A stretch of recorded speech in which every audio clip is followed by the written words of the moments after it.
बड़ी खबर इस वक्त आ रही है और खबर यह है कि अजमेर पुलिस ने हेट स्पीच के आरोपी सलमान चिश्ती का मोबाइल जब्त कर लिया है। आईटी सेल उसके फोन से ये पता लगाने में अब जुटी है कि सलमान ने हेट स्पीच के और कितने वीडियो बनाए हैं। पूछताछ में एक नया खुलासा ये भी हुआ है कि सलमान चिश्ती एक यूट्यूब चैनल भी चलाता आया था। हालांकि उसकी गिरफ्तारी के बाद कई वीडियो को प्राइवेट कर दिया गया है, यानी कि उससे अब और कोई दूसरा शख्स नहीं देख सकता। पुलिस ये भी छानबीन कर रही है कि क्या कोई और भी था जिसने हेट स्पीच में सलमान चिश्ती की मदद की थी।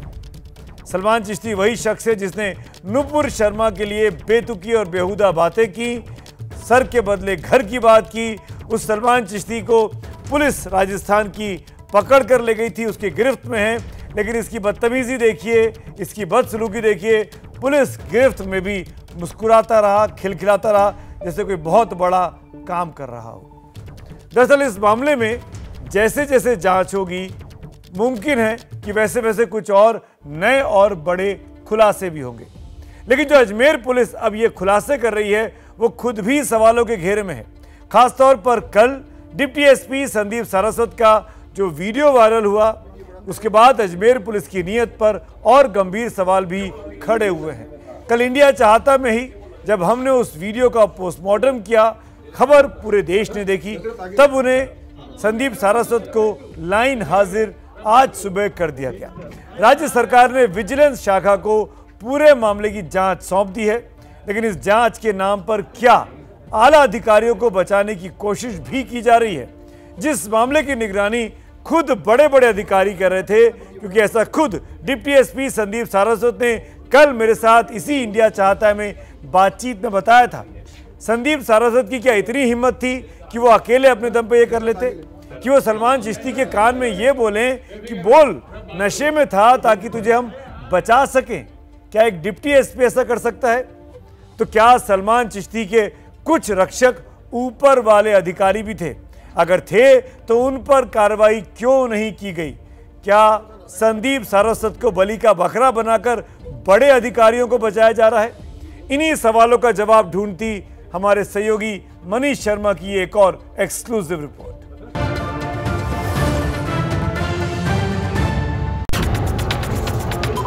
कौन सा नशा कर रखा था? वीडियो बनाते नहीं, ये नशे में था ताकि बता। अपराधियों के साथ अजमेर के डिप्टी एसपी की ये केमिस्ट्री कल आपने विस्तार से देखी और सुनी थी। कौन सा नशा कर रखा था? वीडियो बनाते नहीं, ये नशे में था ताकि बता।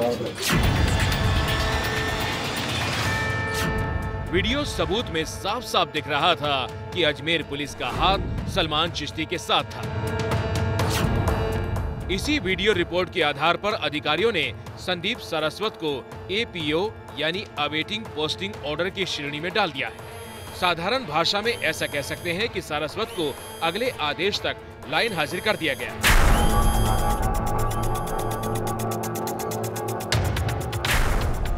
अब सवाल है कि क्या विवाद इतने पर खत्म हो जाना चाहिए? क्या सारस्वत को लाइन हाजिर करके अधिकारी खुद की गर्दन बचाना चाहते हैं, या फिर क्या बड़े अधिकारी भी इस लापरवाही में शामिल हैं? इन सारे सवालों के जवाब देश के सामने खुद संदीप सारस्वत ने दिए हैं। जी हाँ, हम बिल्कुल सही कह रहे हैं। लाइन हाजिर होने से पहले संदीप सारस्वत ने कल ही आपके पसंदीदा शो इंडिया चाहता है के लाइव बुलेटिन में ये कबूला था कि उन्होंने जो कुछ किया और कहा वो स्ट्रेटेजी था और अधिकारियों की जानकारी में था। सिर्फ हमने इसके परिजनों की बात को ध्यान में रखा कि ये कुछ सेल्फ हार्म ना करे, और इस स्ट्रेटेजी में हमारे उच्चाधिकारी भी हमारे साथ थे। जो हमारे विकास सांगवान साहब यहाँ एडिशनल एसपी हैं, वो भी हमारे साथ थे कि इसको हमें कैसे न कैसे करके प्यार से या मतलब जैसे भी लाना पड़े वैसे लाना है। संदीप सारस्वत के इस बयान में एक नाम जो प्रमुखता से आया है वो है अजमेर के एडिशनल एसपी विकास सांगवान का। चिश्ती की गिरफ्तारी के बाद कल संदीप सारस्वत विकास सांगवान से मिले थे। ये तस्वीरें उसी दौरान की हैं। लेकिन रुकिए, अभी आपको संदीप सारस्वत का एक और बयान सुनाते हैं। सुनिए उन्होंने अपनी बेगुनाही साबित करने के लिए और किस किस का नाम लिया है। हमारे आईजी साहब, एडीजी पीएचक्यू से हमारे लगातार इस मामले की मॉनिटरिंग कर रहे थे और इसी के तहत हमने अलग अलग टीमें बनाकर और इसको लगातार 2 दिन से हमारी कड़ी मेहनत हमारी टीम की रही और उसके आधार पर हमने गिरफ्तार किया। संदीप सारस्वत के इस बयान में 2 कैरेक्टर सामने आते हैं। पहला अजमेर के आईजी जिनका नाम है रुपिंदर सिंह, दूसरा एडीजी पुलिस हेडक्वार्टर जिनका नाम है सौरभ श्रीवास्तव और तीसरे एडिशनल एसपी विकास सांगवान तो है ही। संदीप सारस्वत ने वायरल वीडियो पर अपनी सफाई पेश करने के दौरान तीनों अधिकारियों के नाम लिए थे। ऐसा साबित करने की कोशिश की थी कि पूरी कार्रवाई को उच्च अधिकारियों की निगरानी में अंजाम दिया गया और अगर ऐसा है तो सरकार को क्या जांच से जुड़े बाकी तीनों अधिकारियों पर कार्रवाई नहीं करनी चाहिए? संदीप सारस्वत ने गलती की तो बाकी के अधिकारियों की गलती भी तो है। संदीप सारस्वत लाइन हाजिर हो सकते हैं तो बाकी के अधिकारी क्यों नहीं? लेकिन क्या वाकई संदीप सारस्वत ने जो शब्द कहे उनका आला अधिकारियों से कोई कनेक्शन है? हमने ये जानने की बहुत कोशिश की और आला अधिकारियों से संपर्क भी किया, लेकिन वो कैमरे के सामने आने को तैयार नहीं हुए। जाहिर है बात बिगड़ गई तो अब सफाई देनी मुश्किल हो रही है। कुछ लोग देश का माहौल बिगाड़ना चाहते हैं, इसीलिए कोई सलमान चिश्ती भड़काऊ बयान देता है तो दूसरी तरफ से भी ऐसे ही बयान आने लगते हैं। यूपी के मुरादाबाद में विश्व हिंदू परिषद के प्रांत मंत्री राजकमल गुप्ता ने भी ऐसा ही बयान दे दिया है। बाद में उन्होंने अपनी सफाई भी दी है, लेकिन ये बयान इतना खतरनाक है कि उसको उसी कैटेगरी में रखना चाहिए जिस कैटेगरी में सलमान चिश्ती का बयान है। सुनिए राजकमल गुप्ता का ये बेतुका बयान और विवादित चीज को हमने समझबूझकर बीप कर दिया है ताकि माहौल देश का और ना बिगड़े। मेरा स्पष्ट कहना है, मैं तो सबसे कर्रा बोल रहा हूं, अगर एक आदमी तो हम 10 आदमी। कायर लोग ये ना समझे कि हमने इसकी कन्हैया कुमार की गर्दन काट दी। अगर आगे से प्रयास करा तो हम किसी भी तरीके से मारने से मतलब उस आदमी एक की जगह 10 लोगों को पकड़कर उसको सजा दिलाएंगे। अगर सलमान चिश्ती ने बेतुका बयान दिया, उनकी गिरफ्तारी हुई तो राजकमल गुप्ता भी उसी रिएक्शन में उसी तरह की बेतुकी भाषा का इस्तेमाल कर रहे हैं जिससे सांप्रदायिक हिंसा भड़क सकती है, इलाके का जो शांति प्रिय माहौल है वो बिगड़ सकता है। उन पर भी यूपी की पुलिस को वही कार्रवाई करनी चाहिए जो राजस्थान की पुलिस ने सलमान चिश्ती पर की थी।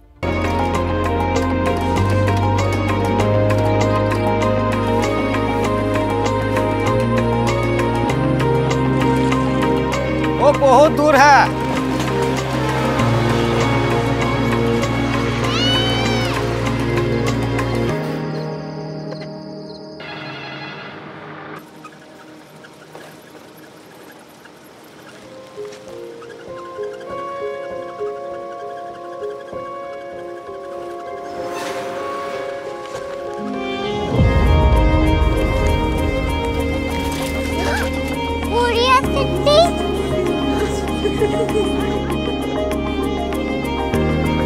दुनिया कुछ लोग बड़े होते हैं। कोरिया सिटी कहाँ है? प्रोफेसर साहब को पता होगा।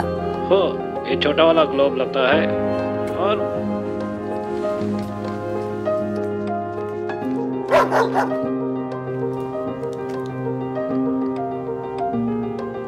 पता नहीं, मेरी बेटी से जाके मिल लो, शायद उसे मालूम हो।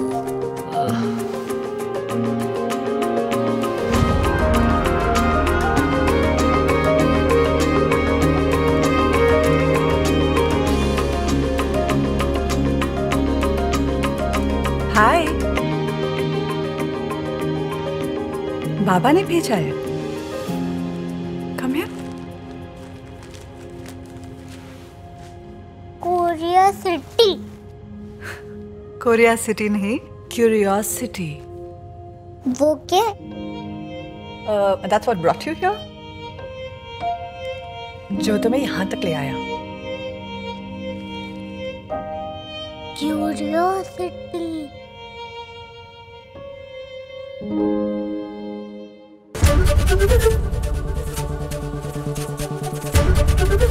एबीपी न्यूज आपको रखे आगे।